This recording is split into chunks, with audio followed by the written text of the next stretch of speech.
Olá, o bate-papo hoje é com a arquiteta paisagista Flávia Dulson, de Belo Horizonte, que veio conversar com a gente um pouquinho sobre a aplicação do paisagismo em empreendimentos residenciais. A Flávia tem experiência, tem trabalhado bastante com construtoras e ela vai contar para a gente um pouco dessa prática. Boa tarde, Cris. A gente tem trabalhado muito, com o paisagismo em empreendimentos residenciais, não só em empreendimentos de prédio, assim como também em empreendimentos de condomínios, isso existe muito e é muito importante. A pessoa vai ver um terreno hoje em dia, em vez dele realmente chegar num empreendimento onde já está todo loteado, tudo, ter um paisagismo, ter uma portaria, bem pensada, isso atrai muito o cliente, isso é um atrativo.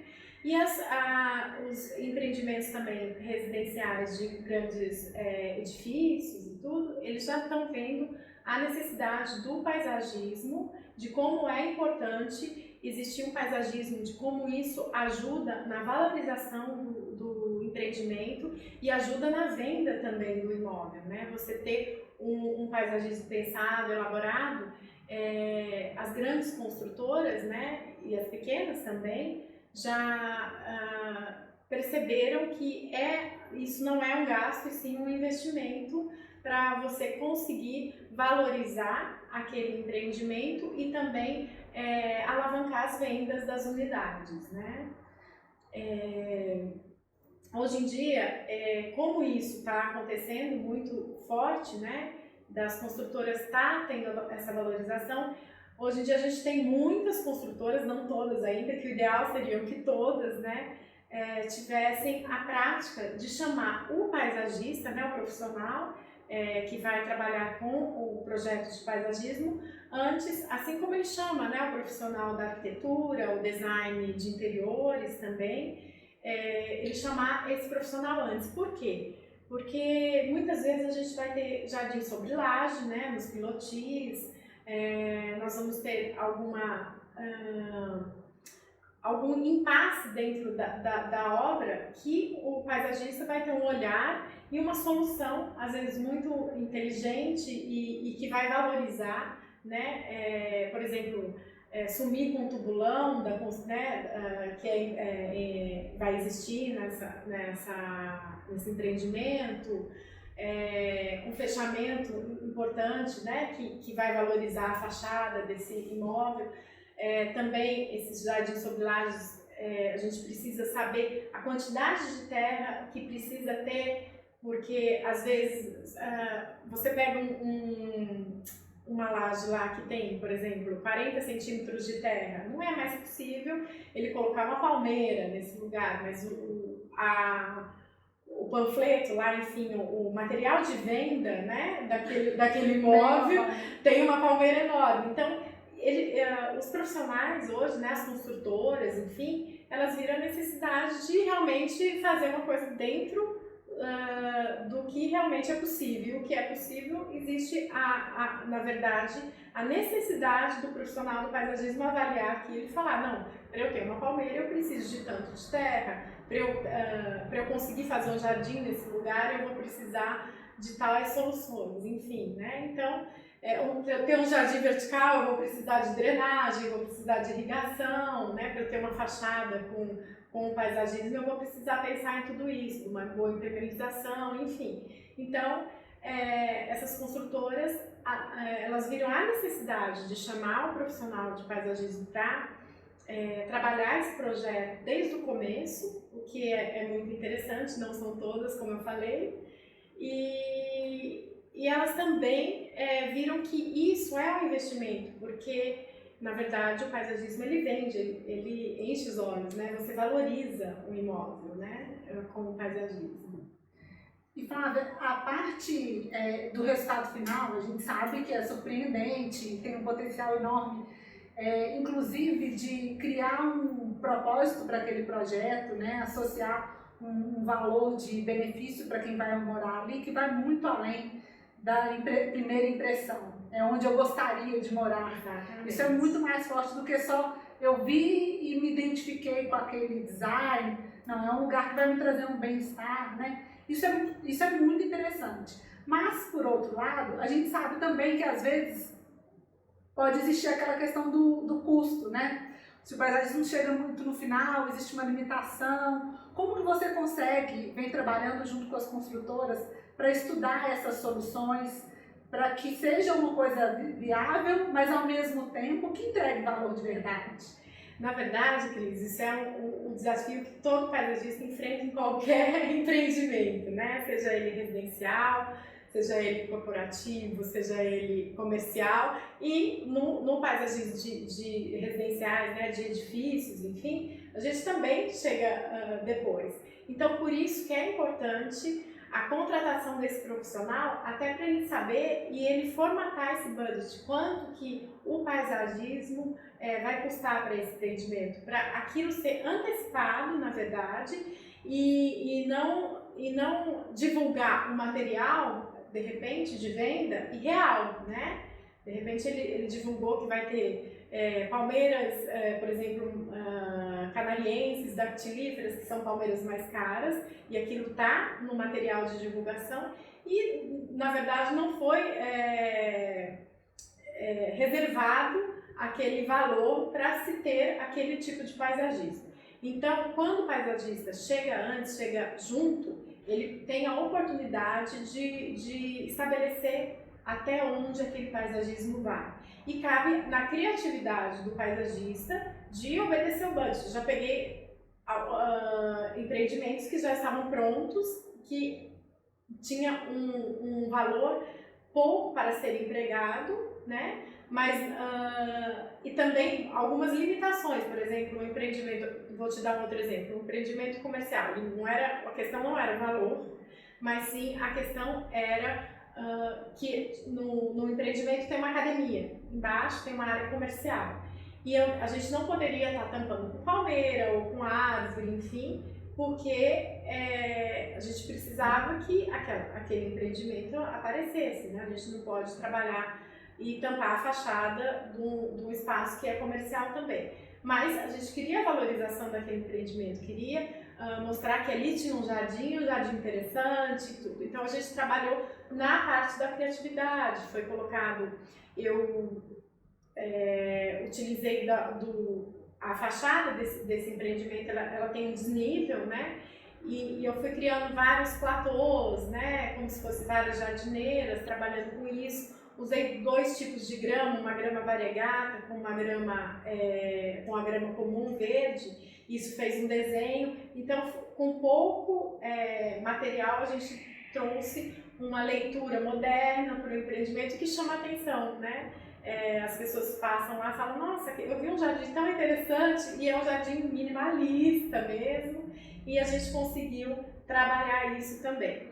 E a questão, às vezes, de a gente entrar dentro do empreendimento desde o começo, né, entrar no começo daquela idealização daquele edifício e tudo, às vezes a gente consegue até mudar um pouco os pilotis, de repente o desenho, o arquiteto, né, a construtora definiu, né, o projeto da construtora definiu que a piscina ia ser num lugar, que o playground ia ser no outro. Às vezes a gente, como arquiteto, paisagista ou como paisagista, enfim, a gente pode opinar de como seria melhor a distribuição daquele espaço de lazer, porque paisagismo não é só colocar planta, né? Paisagismo é você também interferir nos ambientes, fazer uma leitura de como seria aquele uso de lazer, de contemplação, aquele uso esportivo, como que seria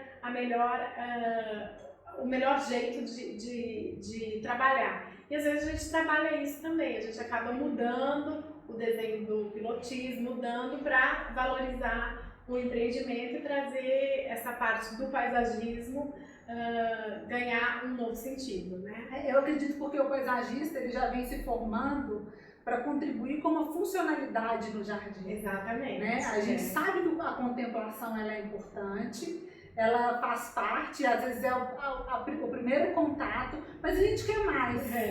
A gente acha que a pessoa tem que vivenciar mais coisas ali dentro do que só olhar e contemplar de longe. Então talvez esse olhar que dê a condição de você trazer essa criação que antes não tinha sido percebida por um arquiteto, talvez, no primeiro momento, ou por um engenheiro, né? Porque... às vezes você participa de situações até da onde a gente vai, na verdade, deixar essa área verde. Essa área verde, né, toda a prefeitura ela estabelece uma porcentagem de quanto ela precisa de área verde, enfim, no projeto. E você participando desde o começo do projeto, você pode também definir, olha, essa área verde a gente pode colocar aqui por causa de algum motivo, porque isso vai favorecer, as pessoas vão vir mais para cá, esse canto é um canto que não está tão favorecido, então vamos, na verdade, trabalhar esse espaço, ou o playground tem que ser perto de tal lugar, então a gente consegue manipular tudo isso de uma forma que o empreendimento ganha um uso mais adequado, né? Tem um empreendimento que a gente acabou de fazer, tá terminando de fazer, que não foi a nossa participação, a gente veio depois, embora o cliente é nosso cliente há bastante tempo, né? Ele decidiu que a área verde ia ser toda externa, então ele pegou toda a parte que ele precisaria estar colocando de área verde e ele deixou essa área verde toda voltada para a rua. Isso é muito interessante e faz todo sentido do que a gente está vivendo hoje, né? Que é o sentido de compartilhar, de você criar cidades mais verdes, né? Mais biofílicas, enfim. Então, isso eu achei muito interessante, até porque às vezes você tem uma área verde dentro do empreendimento, você vai ter um jardim sob laje. Quando você coloca esse jardim em contato com um terreno natural, né, com um terreno que vai absorver mais água, enfim, ele tem uma permeabilidade maior, um impacto ambiental né? Também. Então, eu acho que as construtoras, em sua grande maioria, elas estão entendendo o papel dela dentro de uma cidade, né? Não fazendo as coisas mais por obrigações, né? Mas sim entendendo que o papel dela, ela pode fazer de um jeito interessante para dar um retorno também para a população, dar um retorno que como se diz, não é um custo, é um investimento que ele está fazendo, um investimento que reverte para ele mesmo, né? Para a própria escolha de você querer morar naquele espaço, porque aquilo tem algo mais, né? É o ganha-ganha, Exatamente. Né? Assim, a gente acha que não dá para ser uma... A intenção não é só a venda, né? Trazer um benefício, contribuir para aquela região. E a gente sabe que essas práticas mundialmente estão crescendo, não só, como você citou, o paisagismo sobre laje, as entradas, as jardineiras, as entradas dos condomínios, mas também hoje já começam a extrapolar pelos telhados verdes. Sim. Né? Alguns casos para árvores mesmo, espécies de grande porte, médio, grande porte. Sim, que atrai a fauna local, né? Você trazer também as aves, né? Aquilo tudo que de repente não era trabalhado. Então, por que não trabalhar a vegetação também para você atrair borboleta, atrair passarinhos, né? Isso é importante também. Essa é a magia do paisagismo, né? Com certeza. Agora, tirando vamos sair do lado da magia e me conta, o que já deu errado dentro de assim, ou que já foi pedido um absurdo, que você achou que não era inviável, não dava, as dificuldades, porque elas também fazem parte do dia a dia, com certeza.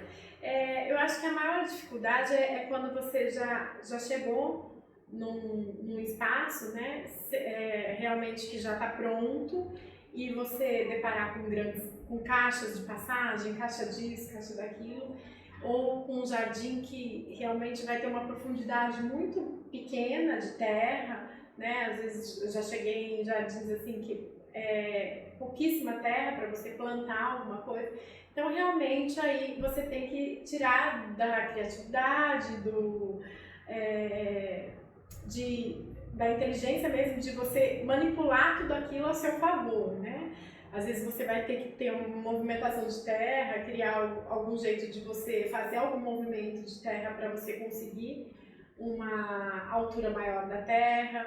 Às vezes você vai usar algum perfil metálico que vai conter um pedaço de terra onde você vai trabalhar junto com o calculista da construtora, né? Então seu projeto, todo momento, tem que ter uma boa vontade também da construtora te ajudar nisso. Não, você propõe um projeto, vê se aquele projeto é viável, enfim, é um trabalho mais difícil de se fazer, não impossível, mas que também dá um prazer incrível. A gente já teve situações de um empreendimento, por exemplo, que a gente trabalhou com algumas... era a fachada de um prédio, só que embaixo desse lugar eram garagens. Então era laje e não foi programado para se ter um jardim, entendeu? Então a gente fez uma brincadeira de trabalhar com caixas, grandes caixas, que na verdade são grandes cachepôs, né? Enfim, metálicas, que pareciam que ali existe um jardim fixo, mas na verdade são vasos, né, de metálico, que a gente usou um perfil para segurar toda essa terra e fazer toda uma parte de drenagem, enfim, para trabalhar com tudo isso. Então são desafios que a gente tem, mas que é interessante também, porque você exercita muito a criatividade, né? E paisagismo, como eu falei, não é só a planta, né? Toda uma história para ser contada ali daquele jardim, né? É importante a gente também chegar e identificar a arquitetura daquele espaço, o que a construtora quis passar com aquela proposta de empreendimento, né? Identificar se é um empreendimento mais moderno, se é um empreendimento mais contemporâneo, se é um empreendimento mais clássico, e obedecer com o nosso trabalho a leitura de todo o contexto para ter uma harmonia com a arquitetura, né? E o perfil de quem vai morar lá. Exatamente. É importante conhecer o perfil. Assim, é um ambiente mais familiar, é para jovem, além famílias com criança, idoso, isso tudo faz parte. Também. São você tem que entender, na verdade, onde você vai trabalhar, né? Que perfil que que público você quer atingir, qual a mensagem que você quer passar com aquele jardim mesmo, né? O que a construtora precisa, né? Na verdade, com aquele jardim. E você trabalhar isso, né? Se ela quer mostrar mesmo que ela conseguiu uma grande massa verde no meio da cidade, né? Então você tem que trabalhar com plantas volumosas, você tem que fazer aquele jardim ser exuberante para passar essa imagem de que aquela construtora quis contribuir com a cidade. Se ela quer passar uma imagem mais limpa, né, de valorizar o empreendimento, ter uma leitura mais clean de tudo aquilo, você vai passar uma modernidade dentro do seu paisagismo com poucos elementos, mas mostrando o perfil jovem daquele empreendimento, enfim. Então é isso que a gente tem que trabalhar. E pensando muito dentro do budget, que é o principal, você saber desde o começo a realidade até onde você vai caminhar com aquele valor. E também, às vezes, fazer com que a construtora enxergue que ela precisa investir mais naquilo, que aquilo é um investimento e não um custo, né? Que vai ter retorno. Que vai ter retorno, exatamente, né? Recursos não faltam, né? Até porque o paisagismo, se olhar só pelo aspecto da planta, já tem uma variedade muito grande. Apesar de sabermos da complexidade de oferta de algumas espécies, né? Mas recursos não faltam. Então, usar a criatividade, se inspirar, criar sua própria assinatura profissional, entender aquele empreendimento, quem é o público, quem é seu parceiro de trabalho, né? Isso é importantíssimo, você também criar uma assinatura, criar uma identidade do seu trabalho, né? E saber que o seu trabalho não pode ter só uma linguagem, você realmente criar uma assinatura junto com o trabalho da construtora, né? Você identificar, como a gente já falou, o perfil daquele empreendimento, para quem ele é, por que ele existe e qual o objetivo dele, e dentro disso você caminhar, mas caminhar com uma assinatura, né? dentro de tudo isso. Ah, que papo gostoso. Dava para continuar aqui falando um pouquinho, né? Mas a ideia hoje era trazer um pouco dessa experiência da Flávia, mostrar projetos, soluções que ela tem construído por aí. E em breve a gente vai ter outra conversa com ela. Obrigada, Flávia. Até a próxima.